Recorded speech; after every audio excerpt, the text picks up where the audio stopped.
할렐루야. 같이 보겠습니다. 대를 이어가는 신앙. 제가 목회를 이렇게 하면서 여러 가지 좀 약간 민망한 경우를 많이 봐요. 그게 뭐냐면 어머니 아버지가 돌아가셨어요. 그런데 이제 예배를 드려달라고 그래요. 또 그건 또 다행이에요. 예배를 드려야 될지 말아야 될지 가족끼리 싸우는 걸 제가 봤어요. 어머니 아버지는 권사님이고 어떤 경우는 장로님도 있더라고요. 집사님도 있고. 그런데 이 장례식 예배를 기독교식으로 해야 되냐 말아야 되냐 막 토론해가지고 늦게까지. 그때가 참 민망해요.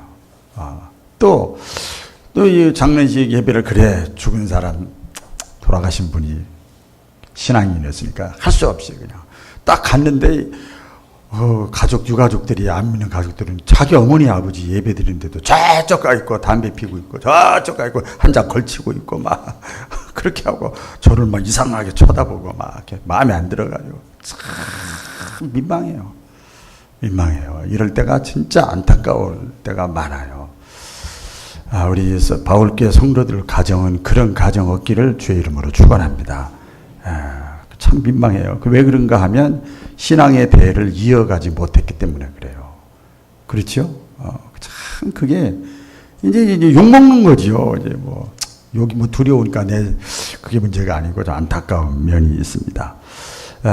여름 7, 8월 달 되면 우리 보통 교회에서 많이 하는 것이 이제 수련회도 하고 여름 성경학교도 하고 야유회도 가고 물놀이도 가고 기관적 부서적으로 또 가정에서도 또 휴가로 또 이렇게 해서 이렇게 서로 소그룹으로 대그룹으로 이렇게 일정 기간 서로 이렇게 코인원이라도 이루고 또 행사도 갖고 이렇게 많이 합니다.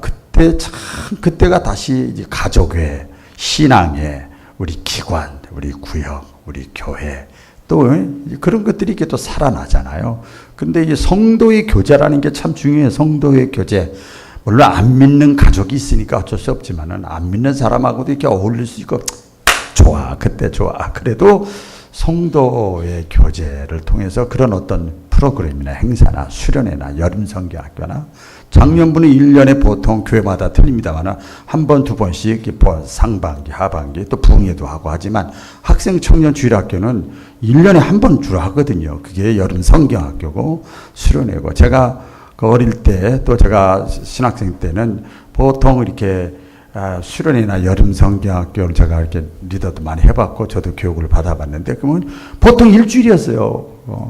일주일, 3박 4일 막 어디 섬에도 가고 먼 곳에 가서도 개교에서 하더라도 일찍 하고 그때 다들 흔히 말하는 대로 하나님을 경험하는 거예요. 만나는 거예요.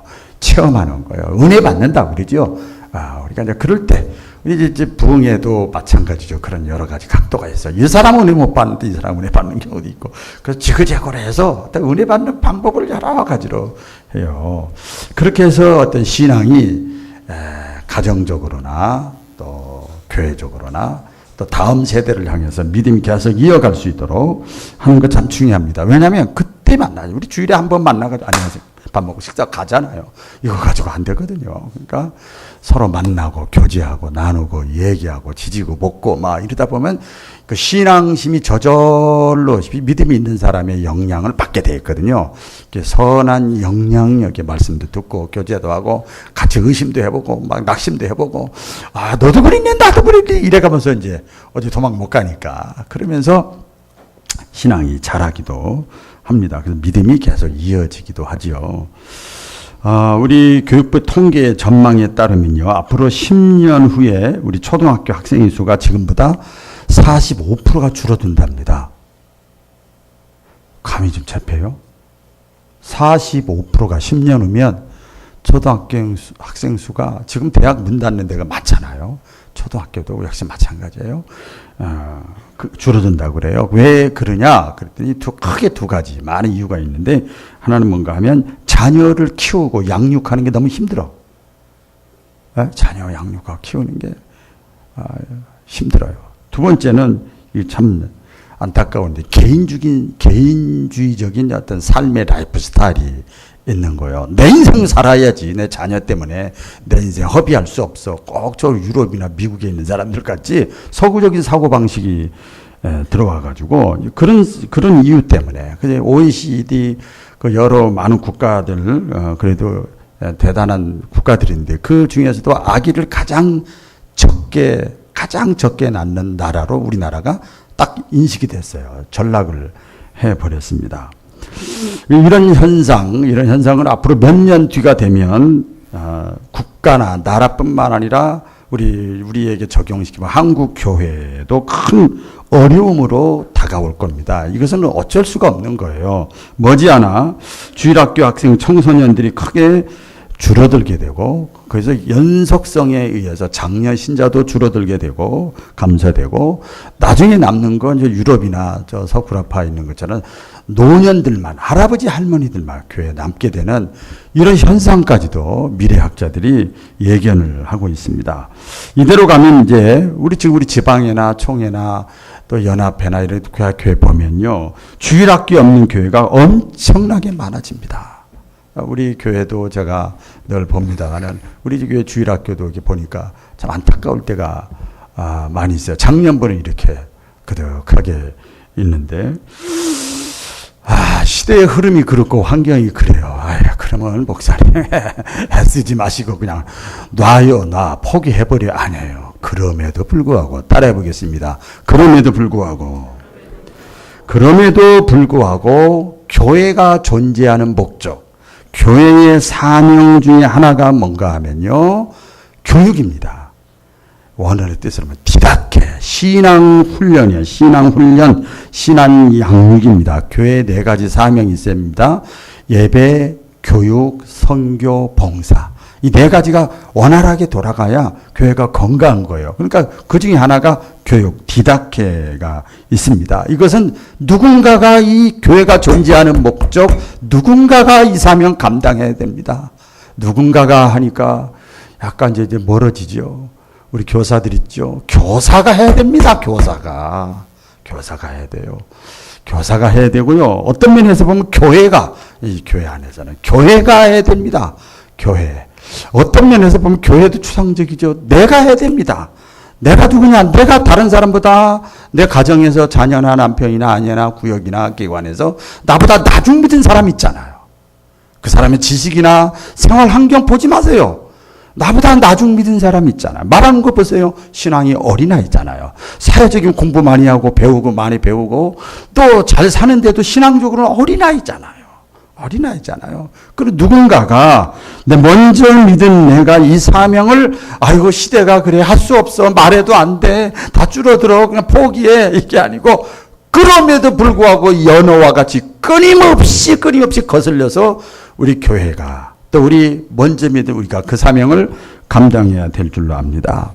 오늘 신명기 우리가 잘 아는 구약의 6장 4절로 9절에 보면 이스라엘아 들으라는 히브리어 언어로 쉐마 그런 뜻입니다. 이 본문은 이스라엘 민족의 신앙 교육 헌장과 같아요. 1970년대 우리 그런 경험 많이 하셨죠. 저도 많이 했습니다. 우리나라에 뭐가 헌장이 있었죠? 국민교육 헌장이라는 것이 있었습니다. 국민교육 헌장이 뭐냐? 교육이 나가야 될 방향과 지표를 보여주는 거예요. 거기에 다 나와 있어. 우리가 신앙생활을 어떻게 해야 되느냐? 기도는 어떻게 해야 되느냐? 주기도문에 보면 다 나와 있어요. 다 나와 있어요. 성경 66권 다 보려고 할 필요가 없어요. 뭐 보면 더 좋겠지만 주기도문이나 사도신경에 보면 딱 압축해서 요약해서 나와 있습니다. 오늘 본문도 그래서 교회와 가정에서 신앙 교육이 나아가야 될 방향과 지표를 보여주고 있습니다. 그래서 이것을 많은 학자들이 쉐마 이스라엘아 들으라, 이것을 신앙 교육 헌장이라고 그래요. 일명 같이 해볼까요? 신앙 교육 헌장. 신앙 교육 헌장. 우리 성경 66권 가운데 지혜서가 있어요. 지혜 있는 성도들 되시기를 주의 이름으로 축원합니다. 지혜서가 있는데 그 지혜서 중에 대표적인 게 잠언서예요. 잠언. 다 지혜가 있어야 됩니다. 잠언서에 보면은요, 이런 잠언 22장 1절에 보면 많은 재물보다 명예를 택할 것이요 금이나 은보다 은총을 더욱 택할지니라. 은총이 뭐예요? 믿음이에요. 금이나 은이나 명예보다도 은총, 믿음을 택하는 자가 가장 지혜로운 사람이에요. 아멘이죠?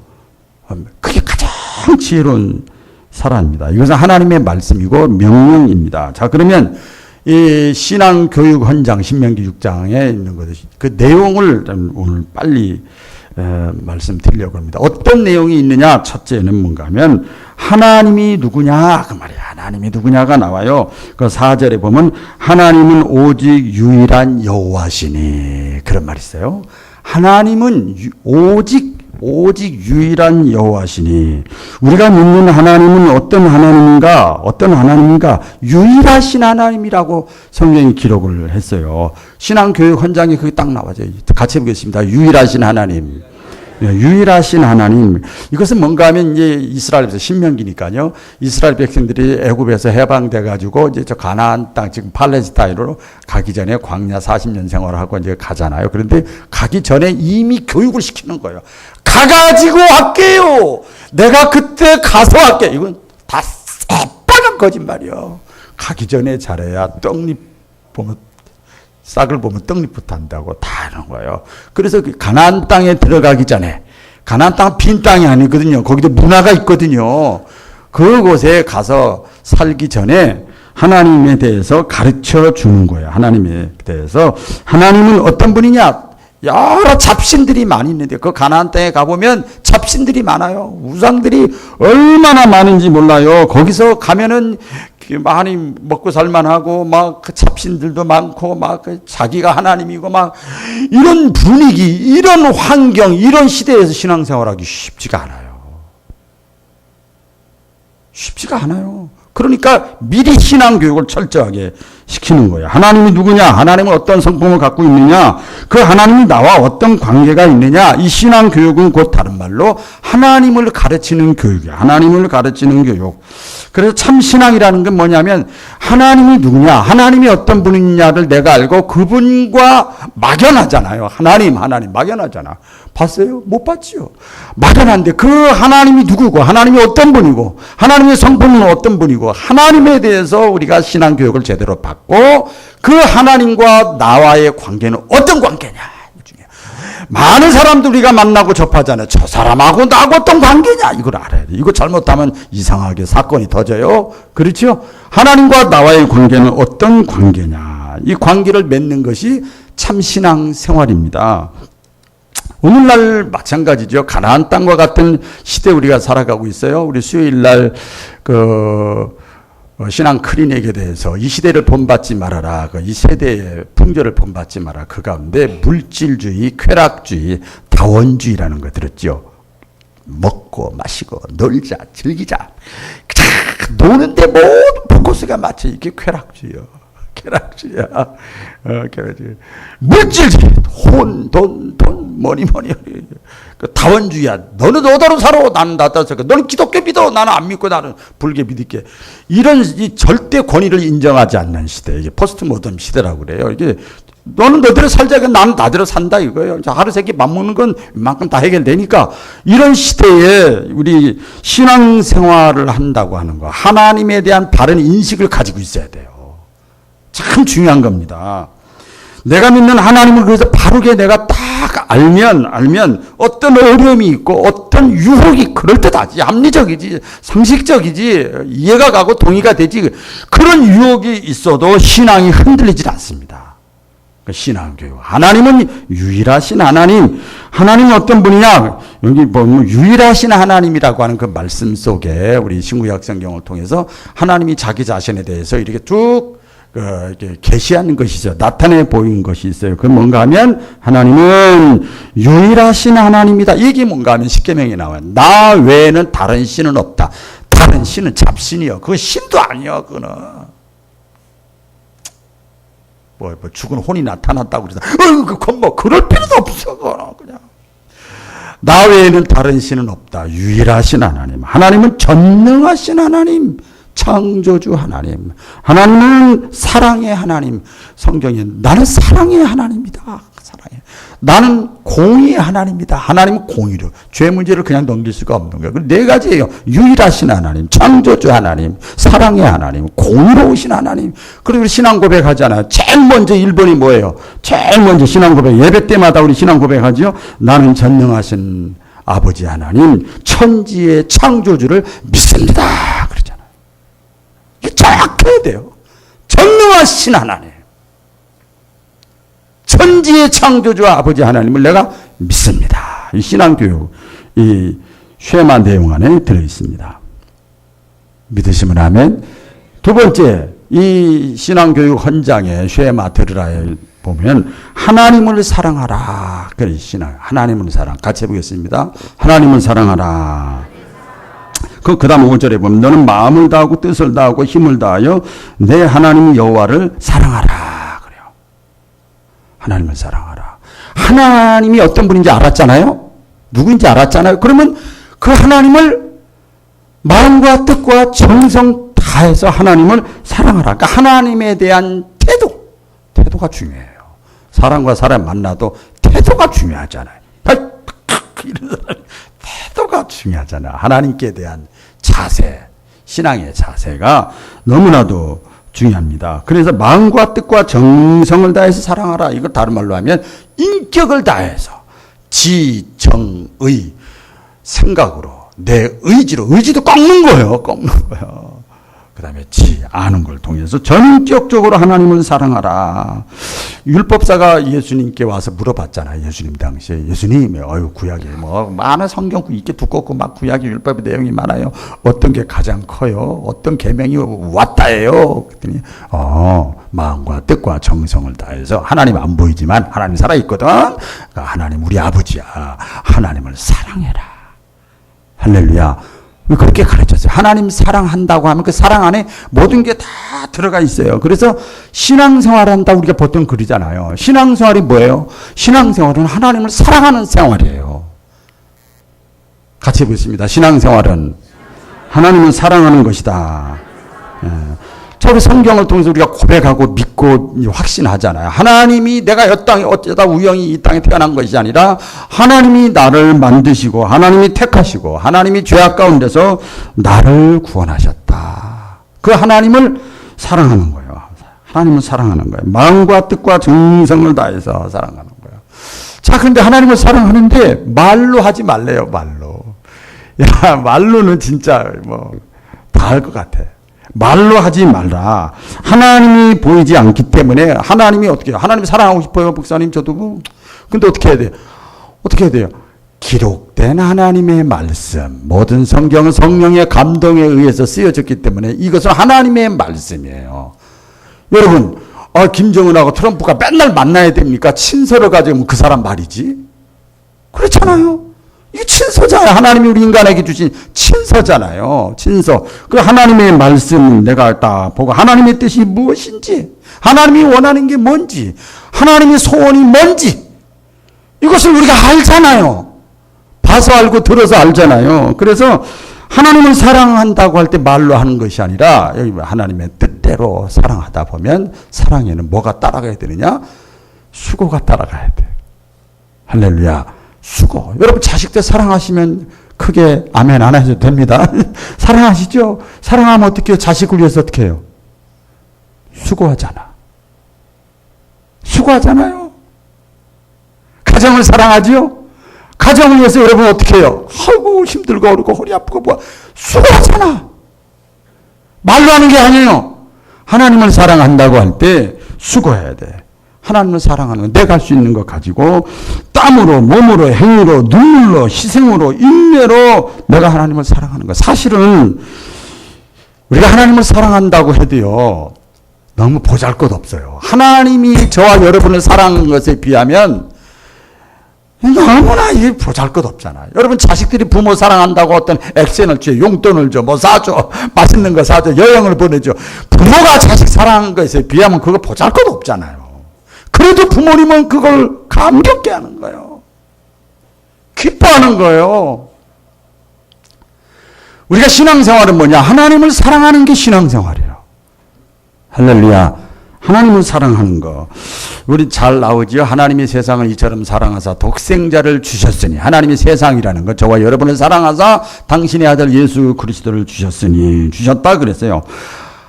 하나님이 사랑해서 말로만 사랑한 것이 아니라 당신의 가장 사랑하는, 가장 아끼고 귀하게 여기는 그 아들을 우리에게 보내주셔서 우리를 건져내려고 죄값을 치르기 위해서 보내주셨어요. 그만큼 사랑했어요. 죽기까지 사랑했다 그래요. 그래서 우리가 하나님을 사랑한다고 하면 그 사랑을 받은 체험들이 있는 사람들 있잖아요. 우리 체험이 다 있기 위해서 사모하시기를 바랍니다. 그 하나님의 사랑을 받은 사람, 그 체험이 있는 사람은 내가 어떻게 하면 하나님의 소원을 이루며 살까? 달라요.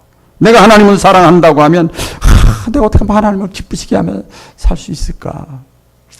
그런데 참 신약 시대도 그렇고 지금도 그렇고 많은 사람들 보면 입술로는 누구든지 다 주여 주여 해. 입술로는 다 주님 사랑한다고 해. 그런데 우리 예수님은 안 쏘가 그러나 네 마음은 내게서 멀구나 그랬어요. 조금의 수고도 안 하려고 그러고 빠지려고 그러고 핑계대고 핑계죠 핑계. 하나님이 이만큼 주고 싶은데 하나님 앞에 죄니까 하나님이 안타까워하는 거랑 똑같죠. 하나님을 사랑하는 거, 이게 신앙교육 헌장의 바른 신앙생활의 두 번째 요소입니다. 그 다음에 신앙교육 헌장의 내용에 들어가 있는 건 뭐냐면 하나님의 말씀을 마음판에 새기는 거예요. 마음판에.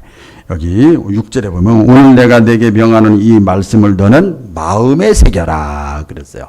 같이 해보겠습니다. 자, 오른손을 드시고 마음에 새겨라. 마음에 새겨야 돼. 마음에 새겨. 그게 오래 가요. 머리에 새기는 거 오래 못 가요. 일주일, 한 달 못 가요. 환경 좀 뭐 수틀리면 싹 편해. 마음에 새기면 오래 갑니다. 마음에 새기면 부모가 자녀들을 가르치기 전에 먼저 부모가 이 하나님의 말씀을 마음에 새겨라. 너는 먼저 그랬잖아요. 마음에 새겨라. 우리가 가정에서나 교회에서나 아이들에게 교육을 하기에 앞서서 교사나 먼저 믿은 자나 부모가 먼저 하나님의 말씀을 마음판에 새기는 거예요. 마음판에 새기는 거예요. 우선적으로 그래서 이 신앙의 대를 이어가기 위해서 먼저 믿은 자가, 먼저 교회에 나온 자가, 먼저 은혜를 체험한 자가 하나님의 말씀을 마음판에 잘 새겨야 돼요. 마음판에 새겨야 돼요. 1차적으로 그래서 이 자녀 교육, 다음 세대 교육, 교회나 가정에서 어디서나 다 마찬가지. 목사는 좀 목사대로, 구역 강사들은 구역 강사대로 다 마찬가지입니다. 일반적으로 1차적인 책임이 가정에 있는 거예요. 가정에 있고 부모에게 있습니다. 신앙 교육에 있어서 그래서 부모의 신앙과 가정의 환경이 엄청나게 중요해요. 오늘 새벽에도 이 말씀 나눴습니다만은 자녀의 신앙에 가장 큰 영향력을 주는 사람이 누구냐? 부모예요, 부모. 부모입니다. 타인 핑계대고 환경 핑계대고 우리가 많이 그러는데 절대 어쩔 수 없어. 외모만 담는 게 아니라 그대로 담습니다. 이 땅에 많은 그리스도인들이 있죠. 우리 한국이 기독교 국가잖아요. 큰 틀에서 보면 종교의 자유가 있지만 그 가운데 1000만 그리스도인들을 자랑을 해요. 통계상으로 보면 나라의 지도자들 중에서도 그리스도인들이 많아요. 그제 그 조사해 보니까 국회의원들 가운데 42%가 그리스도인이래요. 교회 다닌대요. 42%가 교회 다닌대요. 그런데 그뿐만 아니라 국회의원들뿐만 아니라 사회 지도층에 있는 사람들이 여러 분야에서 그리스도인들이 있어요. 그런데 그 가정과 일상생활에서 그리스도인으로 살아가는 거하고는 별개라는 거예요. 아, 이거 참 안타까워요.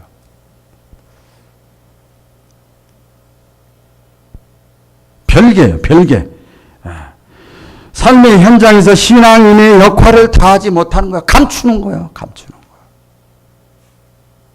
감추는 거야.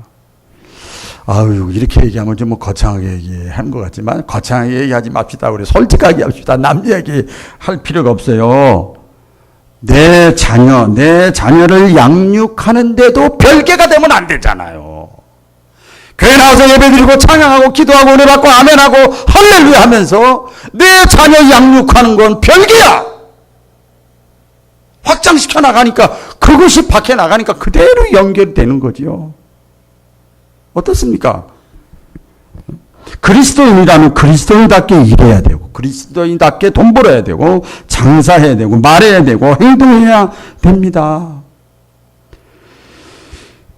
가정에서도 그리스도인답게 자녀를 가르쳐야 됩니다. 믿음의 길로 여러분 가만히 점검해 보세요. 저도 저 점검 이 말씀 준비하면서 점검했어요. 내 자녀들이 있는데 내 자녀가 어떻다고 할 때 내가 가장 기뻐하느냐 이거 중요한 거예요. 자녀가 그걸 알거든요.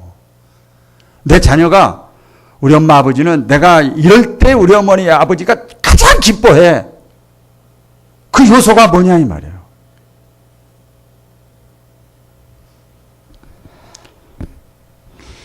이 그리스도인의 삶의 자세와 태도 이것은 세상 사람들 세상의 가치 유행과는 달라야죠. 우리가 기억을 해야 됩니다. 제가 이제 목회자로서 교회에서 설교도 하고 목회를 하고 있습니다. 세상 사람들은요, 이 성경을 만나기 전에, 교회에 나오기 전에, 예수님을 만나기 전에, 성령님을 체험하기 전에, 목사를 만나기 전에, 먼저 믿은 여러분을 만나요. 그렇죠? 지난주에 세가족 정착 세미나 제가 갔었는데, 거기서 아주 귀한 걸 하나 하더라고요. 우리 여기 참고로 들으세요. 저도 그분이 그러시더라고, 강사님이. 이 불신자들이 교회에 나올 때 제일 먼저 누구를 만나는 줄 아십니까? 교회에 나와서. 그래서 안내위원이요, 목사님이요, 전도사님이요, 막 그래서 다 틀렸어. 제일 먼저 누구를 만나느냐? 안성환 집사님을 만나. 주차위원을 만난대요. 주차위원의 얼굴과 표정에 따라서 목사님이 아무리 말씀이 좋아도 거기서 에이 일로 가요 절로 가요 잘 있어 없어 뭐 저쪽으로 가세요 이러면 끝난대요. 큰 게 얘기를 이렇게 들어가면서 그분이 했던 얘기가 나요. 우리가 하나님 앞에 나오기 전에 먼저 믿는 우리의 모습을 보게 됩니다. 그래서 참 이것이 신앙교육 현장에 내 자신이 먼저 하나님 앞에 바르게 서야 될 줄 압니다. 마지막으로 신앙교육 현장에 들어가 있는 게 뭔가 하면 이제 디모데후서하고 연관되는데 삶으로 가르쳐야 됩니다. 같이 해보겠습니다. 삶으로 가르치자. 삶으로 가르치는 거 7절 상반절에 보면 내 자녀에게 부지런히 가르치며 네가 맡은 양무리들에게 부지런히 가르치며 저는 그렇게 적용하는 거죠. 그렇죠? 저는 그렇게 이건 나하고 해당 안 되네. 우리 자녀들은 신앙생활 잘하니까 난 끝 이러면 안 되는 거예요. 부지런히 가르치라. 부지런히 적당히 가르치지 말고 보니까 계속해서 보면 강렬하라. 기록해주라. 여기저기 기록해라. 여기저기 얘기하라. 가르치라. 집에 앉아있거나 길을 가거나 눕거나 일어서거나 항상 이 말씀을 가르치라. 이 관주에 보니까 사도 바울의 내용하고 똑같은 복음 전하는 거하고 똑같더만요.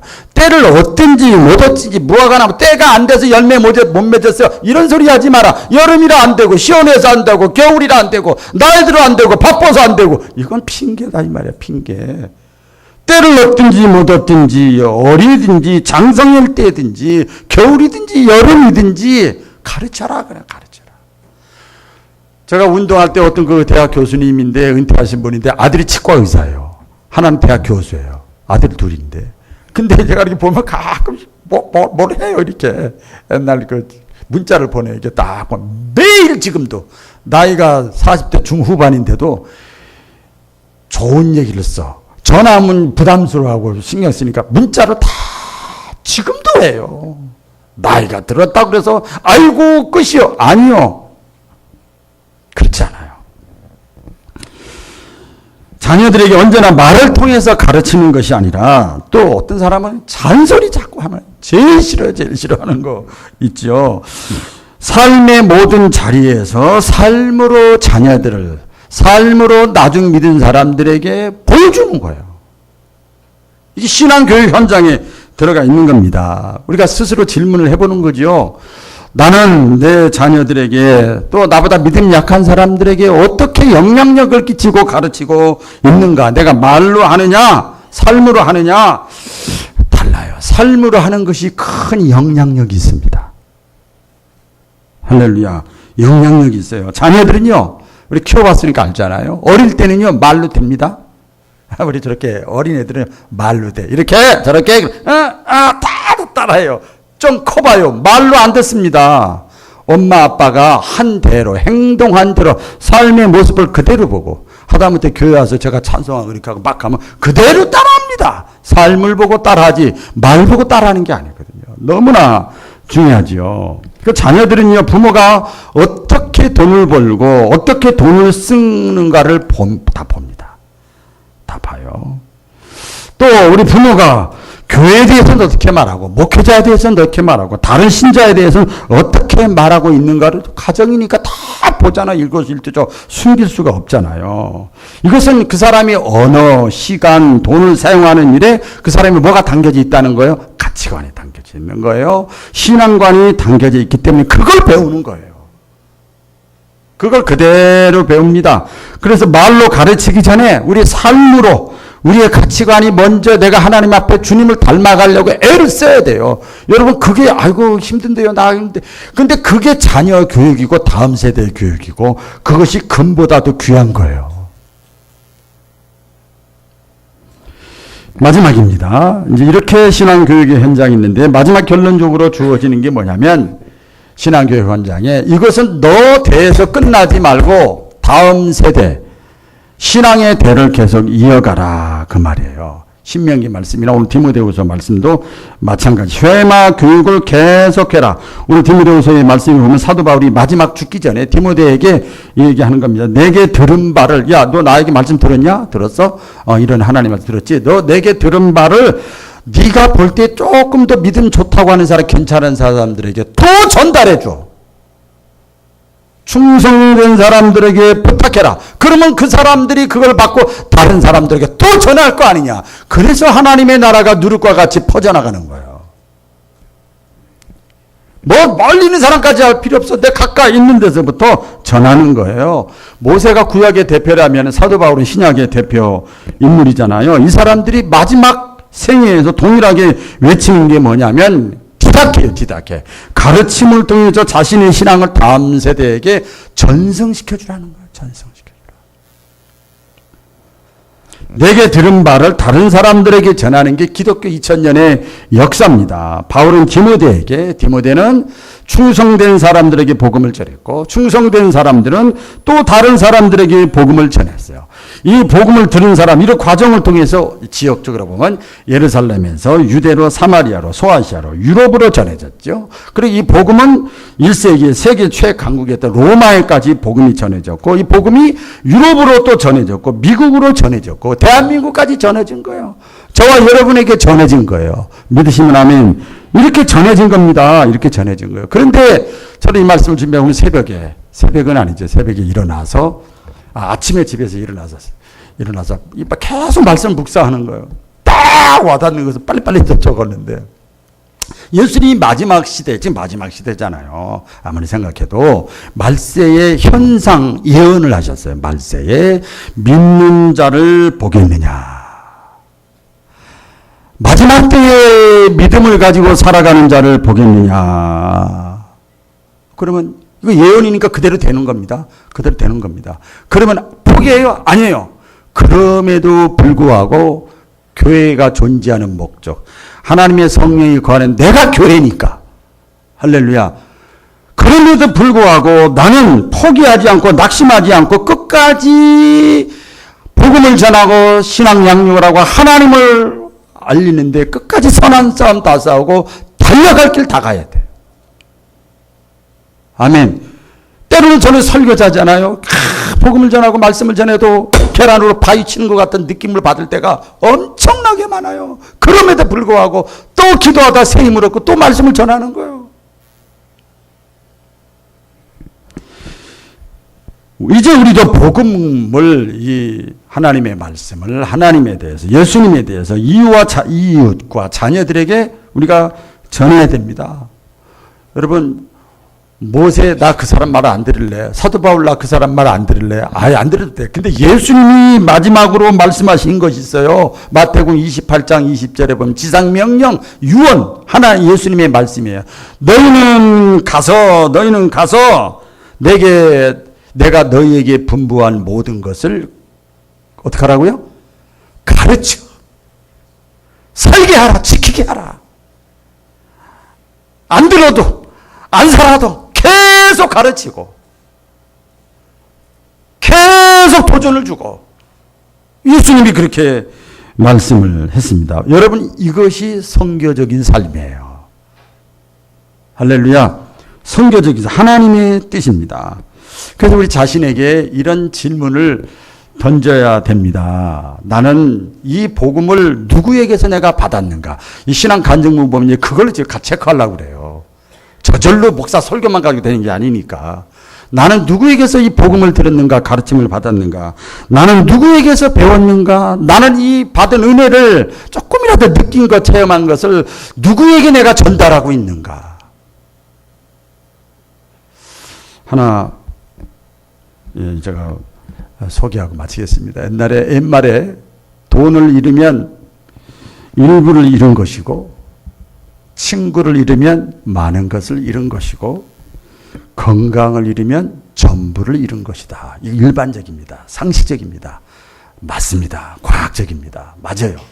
그런데 우리 신앙의 안경을 끼고 보면, 현세와 내세의 안경을 끼고 보면 건강을 잃은 것도 일부에 지나지 않습니다. 다 잃어버려도 믿음을 잃어버리면 안 됩니다. 왜? 믿음은 영생과 생명과 연관되어 있기 때문에 다 잃어버려도 믿음을 잃어버리면 다 잃어버린 거예요. 다 잃어버린 거예요. 신앙의 대를 계속 이어가는데 쓰임받는 저와 여러분 되기를 축복합니다.